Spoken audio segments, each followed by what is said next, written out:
I'm Ilya. I study Russian literature. My name is Patrick. I'm a cancer biologist. I'm Jonas. I'm a health economist. I'm Mark. I'm a physicist. My name is Kwon. I'm studying cancer biology. My name is Morten and I'm a postdoctoral geologist. I am Salman. I am a student in electrical engineering. I'm Christoph. I'm a biologist. My name is Craig and I'm a geneticist. I'm Silve and I am a cancer biologist. My name is Sean. I'm a biologist. I'm Lou. I'm in pediatric oncology.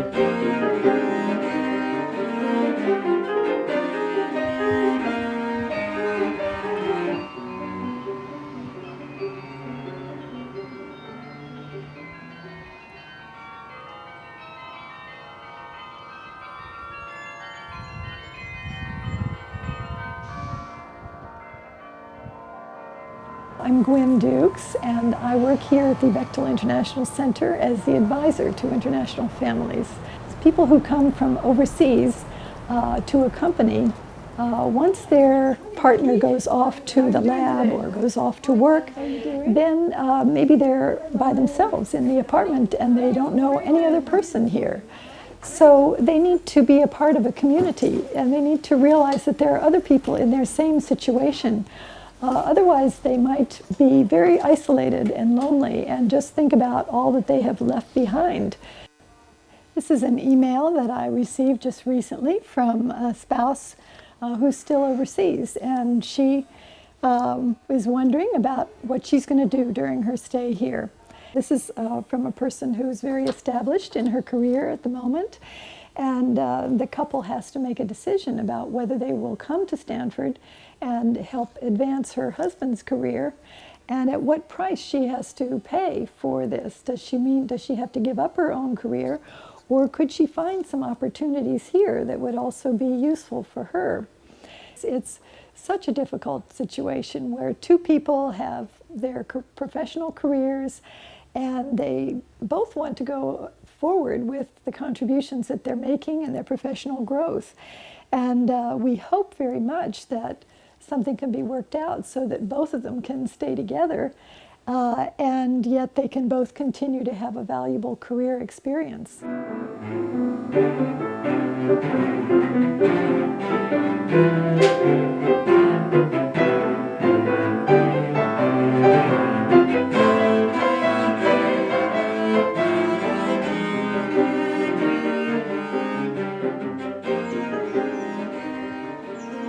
My name is Claire Remy, and I'm coming from France, and I've been here in California at Stanford for 7.5 years. I'm holding a BA, well, a French maîtrise of international relations that I passed in France. When I was in France, just before coming here, I was working as sales representative. I was selling computers. I came to this country to follow my husband, who had been accepted in a master's program in the School of Earth Sciences here at Stanford. And very early on, as soon as he knew about this decision, it was clear that we would not split. We would go together to the United States because it's just impossible to live a regular couple's life when you're so far from each other. It's definitely a decision that I made by love. Yeah, absolutely. I just wanted to follow the person I loved, and I was so thrilled about this opportunity to be in this English-speaking country. Usually people have about a year to think about their traveling. Actually, it went really fast for us. Within a few months, we decided to get married. We decided to that I would quit my job, and so I moved out of the apartment and left all of my belongings to my parents. Actually, my husband's status was a student status, meaning that he was holding a student visa, and the dependent of a student visa holder cannot work. So I was just preparing myself not to work for a certain period of time. And it happens that I love to cook, and I just decided to bring all of my pots and pans to cook, and that's what I did a lot when we came here. Actually, I cooked a lot.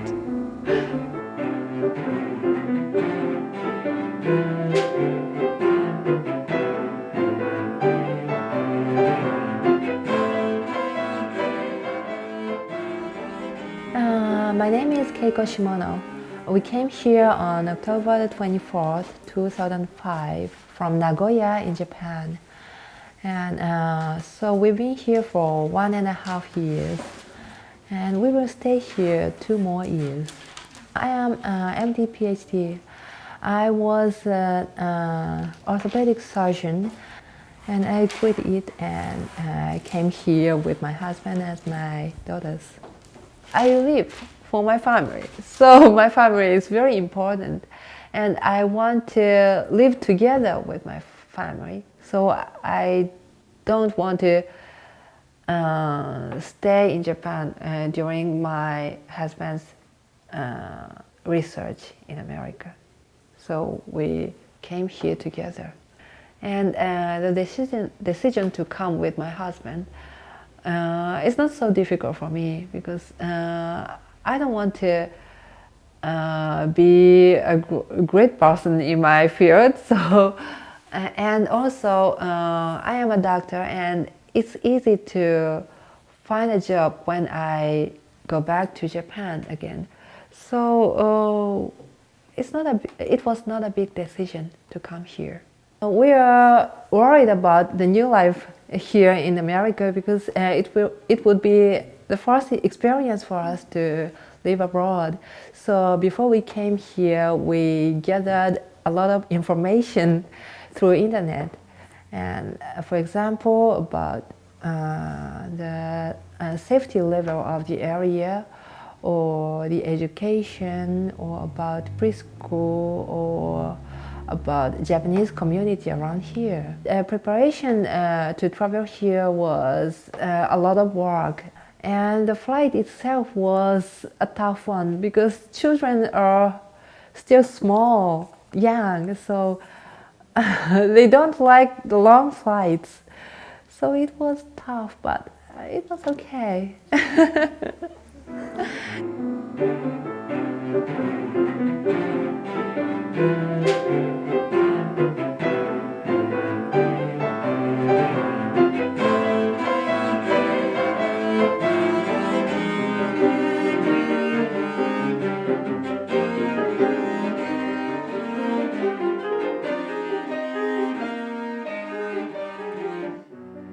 My name is Michelle, and I'm from Cape Town, South Africa, and I've been in California for 2.5 years. My employment in South Africa, I was a bookkeeper and financial assistant. I came to California because I fell in love, and my husband actually was my boyfriend at the time. He invited me to come and join him in California. I think the fact that I'd fallen in love with Craig made the decision very easy for me, because all I knew was that I wanted to be with Craig, that the distance was just too large. I wanted to be with Craig, and I wanted to spend time with him. And so I needed to close that gap and come here and get to know him better. I spent a good couple of months looking for employment. I wasn't successful. But then what happened was Craig's mother became gravely ill, and both Craig and I had to go back to South Africa to go and see her. When we were in South Africa, I tried to apply for a visa, another visitor's visa, to come back with Craig. But unfortunately, the American consulate, or the officials there, the immigration officials, didn't want to give me another visa, because I'd been visiting Craig so often, I looked like a potential immigrant. So it was at that point that Craig said, Craig went down on one knee in front of the American consulate and proposed marriage. And you know, from then onwards it was just a matter of 3 days and no preparations, and we got married instantly. I think within a week we were married. And that's how I then traveled to California.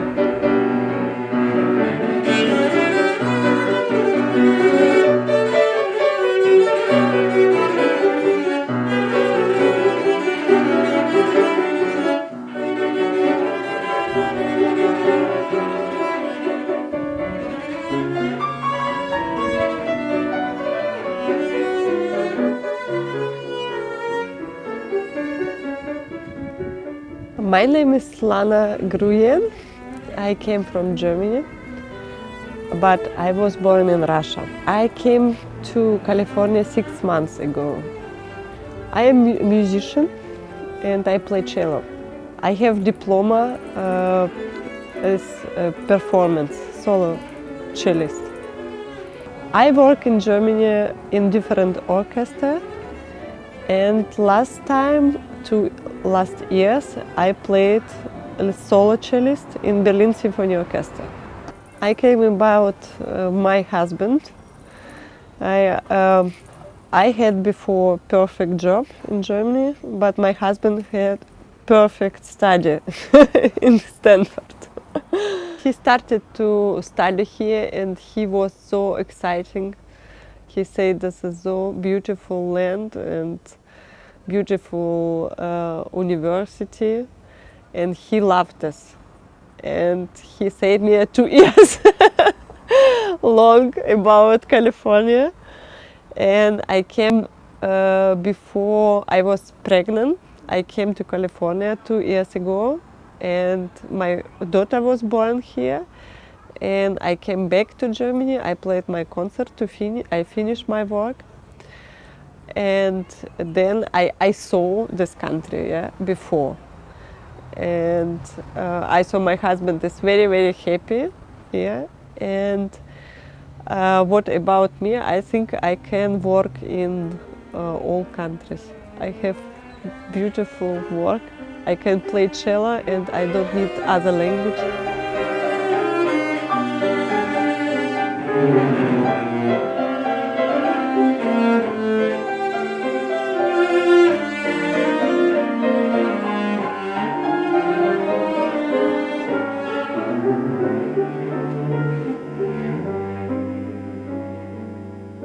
Why do spouses come and join their husbands or their partners? I think they want to be together. This is, of course, one of the main reasons that they want to come, is because they have a relationship that's really important to both of them. So means someone has to give up some of their world in order to have them be together. So they want to support that person who's doing the academic work here and the research. They want to help them to go on their way in a constructive way, and so they decide to take the jump and into the void and see what's going to be there for them and how they can do that. My first feeling about the country was that I felt overwhelmed, and I also felt very impressed by the country. I felt overwhelmed because I found that everything was larger than life. Cars were bigger, you know, appliances were bigger, and I also found that it was very fast-paced.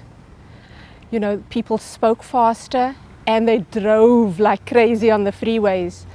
The other interesting thing was that when I looked at the community, I saw that there was a culture where there were rules and systems, and that people actually adhered to those rules and systems, and with the result is you have a very efficient running community. My first month in California, I was pregnant and I had nothing to do more after my work in Berlin. I was very free and I enjoy all my life. My husband cared me and he showed me California. Yeah. We are visiting Monterey.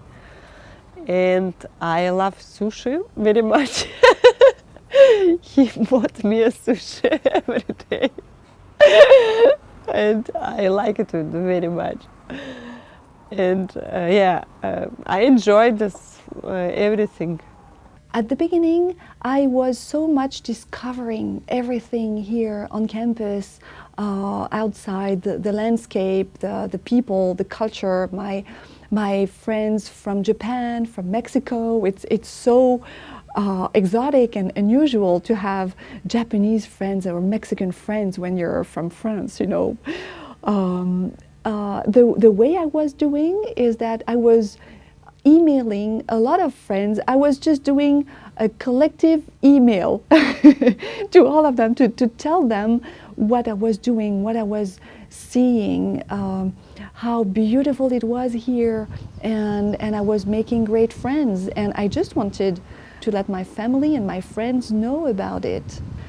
I was very new to this country. Fortunately, I spoke the language, but it was my first time to this country, and although the people look like you, like European people, it's a different country, it's a different culture. People, when they talk to you, they don't expect the same things, or, well, there are kind of unsaid codes that are different. And I think I used all these 6 months to get used to the culture, to meet people. I like Palo Alto very much. It has a lot of nature. They have a lot of creatures that we don't have in Japan. For example, there are many birds like blue jays, woodpeckers, hummingbirds. We don't have hummingbirds in Japan. And gray heron around us. I thought it is a very good place to live with young children. There are a lot of parks, and the friends are very friendly, and they are used to being friends with foreign people. It is a very international place here. The circumstance is much better than in Japan, because we don't have so wide street or so many trees. Also, the sky is very wide here. In Japan, we don't have so wide one because we have a lot of buildings, so we can't see a wide sky. But here we can see a blue, wide sky, and it's wonderful. I like it. Some of the cultural differences that people notice here, I think, would include just the different ways in which people relate to each other. From in the grocery store, sometimes people are very surprised when the person behind the cash register says to them, "How are you today?" And they think, "Why are you asking me that? I don't know this person. This is an intrusive question." So they have to adjust, and then they realize that, okay, it's just a friendly, the person is not being rude or aggressive. They're just trying to have a pleasant experience as you go through, and that it's okay to just say, "I'm fine, how are you?" So I think the friendliness that people have often surprises people because they're not sure what it means when a stranger is friendly to them. The difference between America and Japan, of course, we have different language and culture, and customs are very different. For example, American students are very good at explaining their feelings or their mind, and we are not so good at talking. So we have to learn about that. In South Africa, we speak British English, and whereas in America, there's American English. Also in South Africa, we drive on the left-hand side of the road, and the steering wheel is on the right-hand side of the car.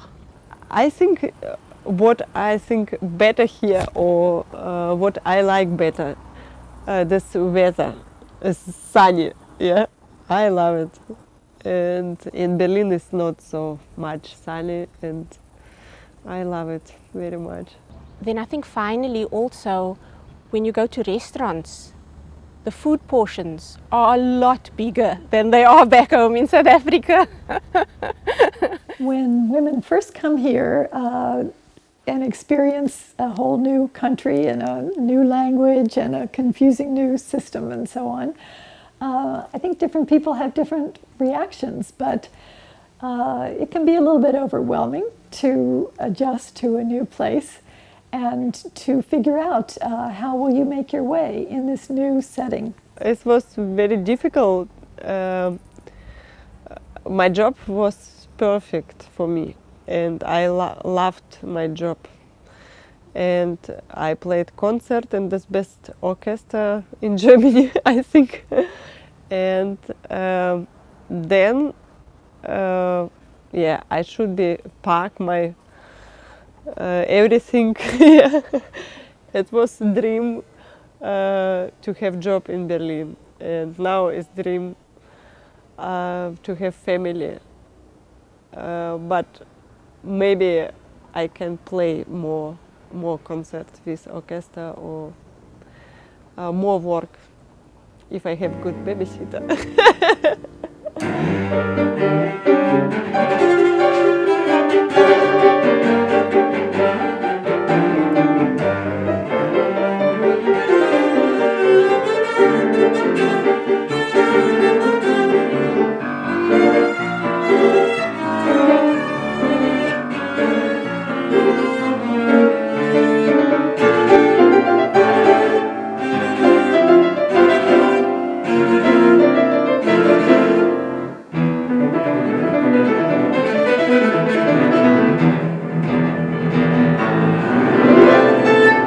Two daughters. One is Hinako, 5 years old, and the other is Haruko, 3 years old.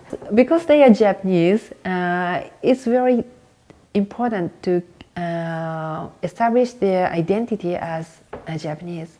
So yeah, I want them to learn Japanese culture and Japanese things.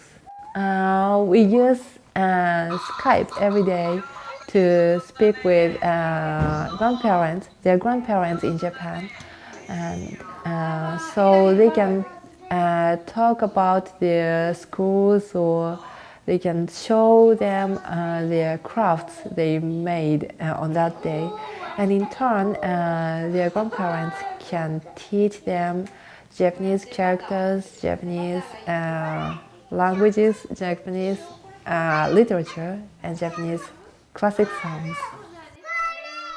Our parents are missing us very much, I think, but they know that it's a good experience for us, and it's necessary to live with family, so they can understand our situation.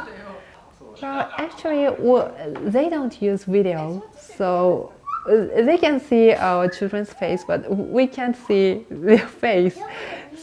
So I think it's good, because if we see their face, we know that they are getting older.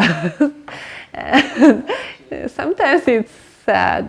But for some people, when they come here, they maybe are fluent in English already, and so it's relatively easy for them to find their way around and to communicate with people and find out the information they need to have in order to thrive here and be happy. For someone who comes who doesn't speak any English, it's another story entirely. You have to learn a whole new language. You feel like a child when you're trying to communicate, if you're searching for the right words. Some people who have been working before they've come here have been very involved in their careers, and their life was very full and very busy. And all of a sudden they come here and there may be a huge vacuum in their lives, because they have to start all over again and reinvent themselves and figure out what they can do and be in this new place. So there's a huge transition that they have to make between being competent and in charge and at the top of their career there, and then starting all over and trying to find connections and trying to find a good place for them where they can make their contributions when they're here. I think coming to California, apart from the excitement, you're really excited, but I think my excitement also became despair. You leave your family behind, you leave your friends behind, and you don't realize that you're actually suffering a loss. And so what happens is you miss the unconditional love from your family and friends, you miss their support. And for me, the first month was really traumatic in that I felt I wanted to fit into the new culture and new community. And you can't do that in a month, we all know that. And I also felt that I needed to come to terms with my loss. I needed to come to terms with the fact that I'd left my family behind and my friends behind. I found a book called The Art of Crossing Culture. And that book opened up my eyes to certain things where, you know, as foreigners we come here and we tend to think that things are not the same and we want to make it all comfortable for ourselves, and perhaps we even judge the local people. But the book opened up my eyes to the fact that we should try not to seek out the comfortable and familiar things, and that we should spend some time doing a course explaining the local culture, and spend some time trying to find out what's new and interesting in your environment. So those were the things that helped me adjust. And even now today, after being here for nearly 3 years, I still feel that there's still lots of acclimatizing and lots of adapting and adjusting to do. I mean, imagine when people arrive here, they don't have a work, especially spouses, they don't have a work permit. They don't have an environment that really support them and say, you know, this is your day. They need to put together a routine. They need to find a way to survive and to feel happy to be here. So the loss is an important stage because you realize that you don't have anymore the security of your country, the support system. A lot of spouses left their career, so, and here it's very hard to build a new career or to start the career at the same place you finish in your country. You may need to start the same career but in a different place, usually lower. So, you know, spouses experience a lot of challenges. And remember, in the United States, you don't have problems, you have challenges. It's a very optimistic society. So that's the reason why I spoke about the loss. But then I also speak about reevaluating the decision. Because after you go down, you go again up. And you are stronger. Because you have been actually elaborate all this material. And when you go back to your decision and say, you know, I really want to be here. That's the moment in which especially spouses are ready for it, and they start the new chapter of their life, and they look for a job, and they start a family. They decide to move back, to go forward, to change country. I've seen a lot of things happening. So take a moment and draw a bridge. With a bridge exercise, I'm asking them to stop to think in a logical way.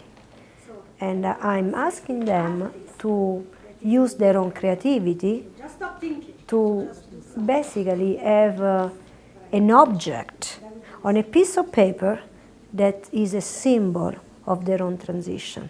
So a bridge is actually a symbol of going from place A to place B. And then I ask, put yourself on the bridge.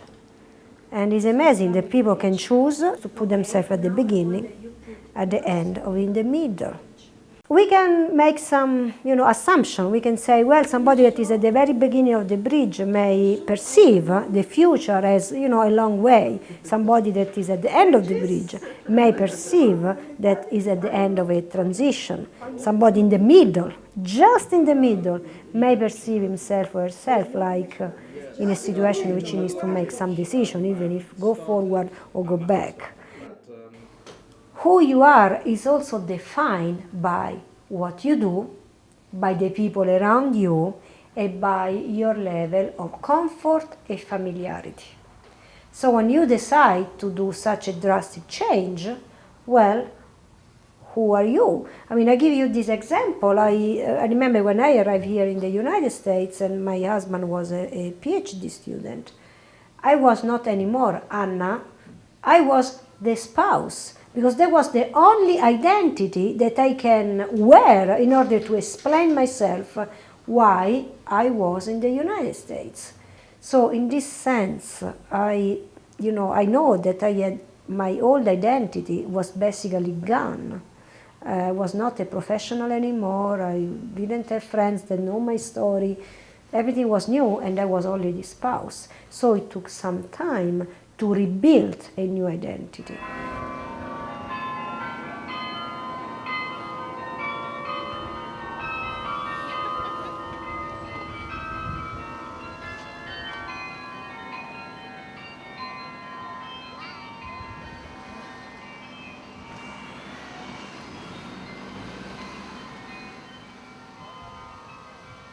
Initially, when I was looking for new things to do, being on an H4 spousal visa, I couldn't work. So I decided that I wanted to fill my time with volunteering positions. So I decided that I was going to volunteer at an art center. And since I started at that art center, I've actually come to realize that, you know what, art is actually my passion and not accounting. There was that feeling of being happy. There was this feeling of, this is something I can do confidently. When I attended the class, the teacher, he actually had this very interesting approach to the art. And he speaks about feeling or drawing what you feel. And that's a very different approach to what I've ever experienced before. And it has actually helped tremendously because many times everything is intellectualized. We are at Stanford. Everything is about, PhDs and masters and facts and figures.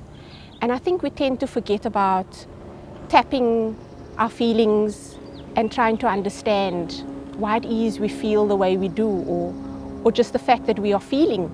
During the week when I didn't have the drawing class, and I would come home and think, oh gosh, what do I do today?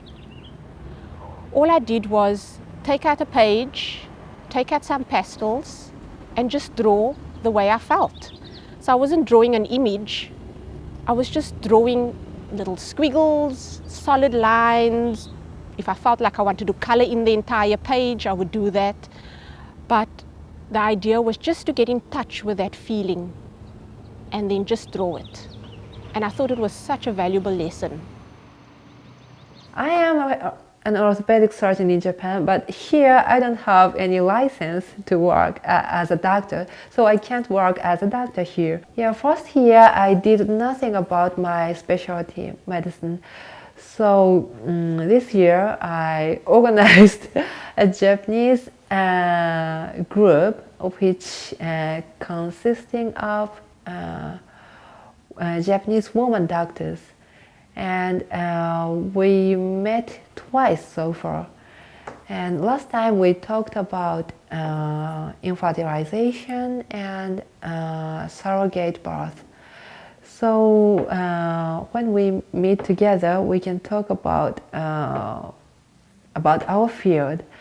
And I don't know how the group will work in the future, but yeah, I think it's also good to have the friends in the same field. I'm working now, so it means that at some point I was allowed to work. Actually, very early on, as soon as we came here, we learned that our friends had different visas than we did. So after a few months, we went back to France, got the appropriate visas, the J1 and J2 visas that would allow me to ask for an employment authorization. So that's what we did, and as soon as I had the employment authorization signed, I looked for a job. After a few months, I think I gained self-confidence, and I was speaking the language a little better too, because it's important to practice in the professional environment. And I heard about this job in the division of child psychiatry at Stanford, and I applied. They liked me, I liked them, and so I got this position as the training coordinator for the child psychiatry training program. And I held that job for 6 years. I just changed to another position. I was promoted to the faculty affairs here for the Department of Psychiatry. What's very nice for me, I can work every day, yeah, and this doesn't matter I have job now or not. I can play cello. This work for myself. And I am so busy. I can have students. I like very much to teach. I taught before in Berlin too. It's nice if I can play more. Yeah, it's nice, but my baby is very small, and if she can grow up, I can work more. And this is very important for me, of course. You asked about the phases of adjustment that people go through when they come here to the United States or when they come from any one country to another country. You know, we have a chart that we've often used in some of our workshops. If this is your normal level of feeling, often when they first arrive, it's quite exciting and stimulating. There are lots of new sights and sounds and things to take in, and so people can be very excited. It can be very dramatic and high time for you. But you know, that can't last forever, because day after day you're going to come into all kinds of challenging situations where maybe you weren't able to express yourself the way you would like to, or you're going to start missing your friends and your family and the person that you were before you came to this new place. So your mood may go down and you may start feeling you know, some discomfort, and you may feel some antagonism and irritation toward the local people in the place that you're living, because you're wondering, well, why do they do things this way? But being here, you get used to what to expect from the new culture, and you come to be able to fit right in and give the expected answers and function in a regular way.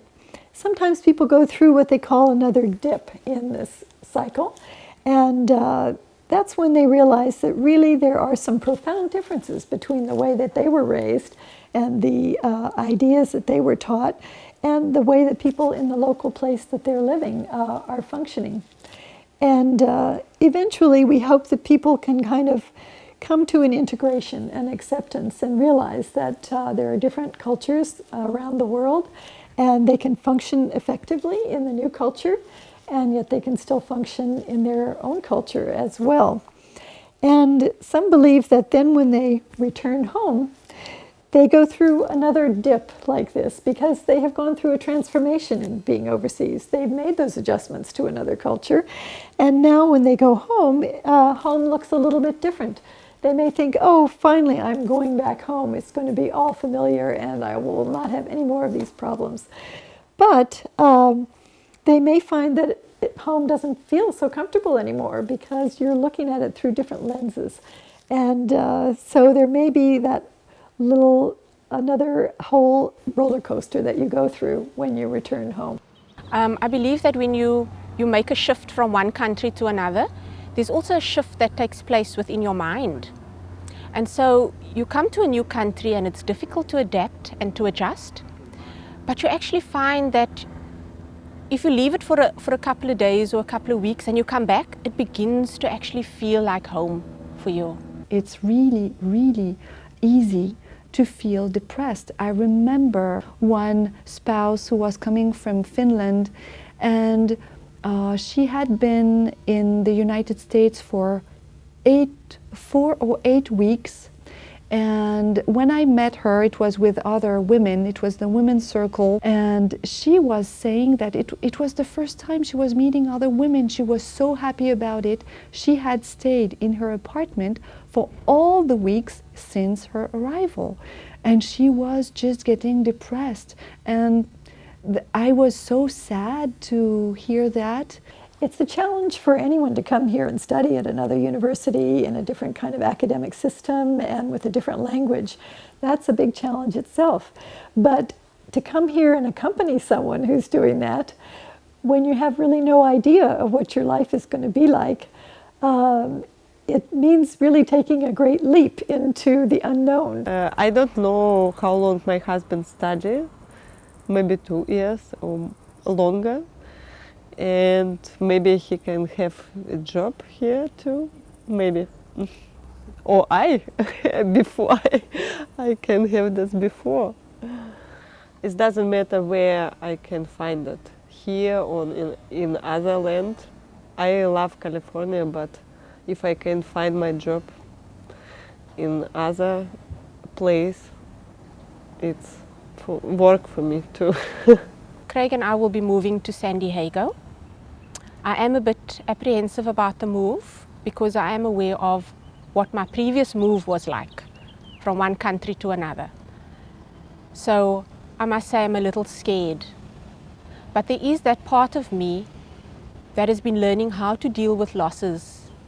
So I know that once I get to San Diego, there are a list of things that I can actually do to help me acclimatize. But I think also to remember that I'm going to feel another loss, because it is a loss. I'm going to feel that loss, and things are going to be new to me again. But I'm quite excited about it.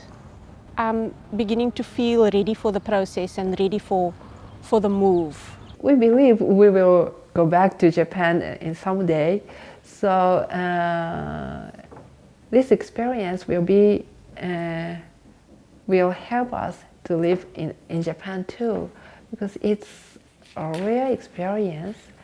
And if we stayed in Japan all the time, we couldn't find the difference or good point of America, both of America and of Japan. How I see my future, well, I see it here for a few more years and probably go back to France. The important thing is that maybe we would like our children to grow in the French culture. If we move too late, that will be too hard on our children. And we don't want that rupture. And we thought that maybe going back at an early age is much easier to do that. If I had some advice to give to new people, I think I would say to bring an open mind, to be prepared to be very flexible, and to be prepared to discover new things that you didn't know would be here, to just have an expanded notion of your time here as a valuable cultural experience, as a chance to meet new friends, as a chance to open up your life to something new. And at the same time, of course, you will still be the person that you have been, and you will still have the talents and the skills that you've always had. But if you can be open to the new things that will come your way, I think you can take the best advantage of the experience here. To spouses, I would tell them, well, you are not the main decider on this move to the United States. Of course, you decided to come because otherwise you would not be here, but you are not the primary reason for why you are here. Change that. Make it yours. It's so beautiful land, and try to find what I love. Yeah, please be positive and challenging. And it will be a very fruitful time in the future. To a newcomer, I'd like to say, just let go and be instead of doing, just be.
Hi, I'm Lenka and I'm a historian. My name is Ping Hua. I'm the Master in Finance. My name is Yipen and I'm a physical therapist. I'm Yulia and I'm a physician. My name is Pawi Chen. I work in international business. I'm Sapna. I'm graduate from business line. I'm Azadeh and my field is psychology. My name is Ting. I'm a student. My name is Huisi. I'm a management consultant. I'm Bettina and I'm a psychologist. I'm Johanna and I'm an economist. I'm Betania. I'm an architect. I'm Veronique and I'm a teacher. I am Nicole. I am a physicist. My name is Haifeng Zhu. I'm a student majoring in biology. I'm Renata and I graduated in business. I'm Beatrice. I'm chemist. I'm Christine. I'm a pharmacist. I'm Lucy and I'm a medical assistant. I am Miho. I worked in desktop publishing. I'm Grit. I'm a psychologist. I'm Karin. I'm a nurse. Hi, this is Bharati and I am biochemist. I am Iman and I am computer engineer. I'm May. I'm a Japanese interpreter.